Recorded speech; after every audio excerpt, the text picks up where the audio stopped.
करने आया हूँ और महादेव कहीं दिखाई नहीं दे रहे। वे तो भ्रमण के लिए गए हैं, कुछ देर में लौटेंगे। देवर्षि नारद माँ पार्वती से वार्तालाप करने लगे। तभी उन्होंने माँ पार्वती से पूछा, माते, क्या आप अमर कथा के बारे में जानती हैं? अमर कथा? वो कौन सी कथा है? उसके बारे में तो मैं नहीं जानती। नारायण नारायण माते, जब भगवान भोलेनाथ आएंगे तब आप उनसे इस बारे में पूछना। अच्छा माते, मैं चलता हूँ। नारायण नारायण। पार्वती माता सोच में पड़ गई कि ऐसी कौन सी कथा है जो स्वामी ने मुझसे नहीं कही। तभी भोलेनाथ कैलाश पर लौट आते हैं। माता पार्वती उनसे इस बारे में चर्चा करती हैं। प्रभु, आपने मुझे कभी अमर कथा के बारे में क्यों नहीं बताया? मुझे आज और अभी अमर कथा सुननी है।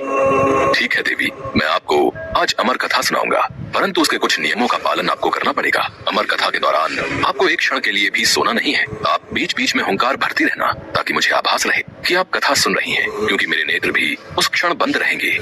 ठीक है स्वामी, मैं ऐसा ही करूंगी।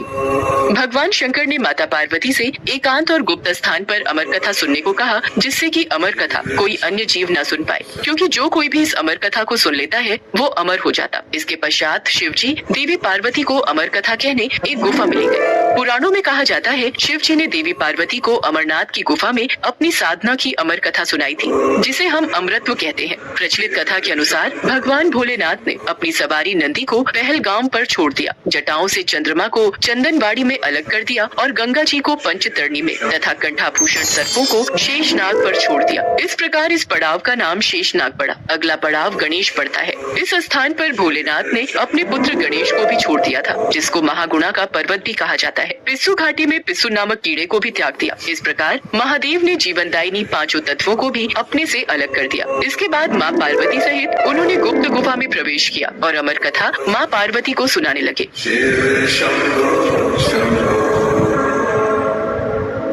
पर कथा सुनते सुनते देवी पार्वती को नींद आ गई और वो सो गई, जिसका शिव जी को पता नहीं चला। भगवान शिव अमर होने की कथा सुनाते रहे। उस समय दो सफेद कबूतर शिव जी से कथा सुन रहे थे और बीच बीच में गूंग गूंग की आवाज निकाल रहे थे। शिव जी को लगा कि माता पार्वती कथा सुन रही हैं और बीच बीच में हुंकार भर रही हैं। इस तरह दोनों कबूतरों ने अमर होने की पूरी कथा सुन ली थी। कथा समाप्त होने पर शिव जी का ध्यान देवी पार्वती की ओर गया, जो सो रही थी।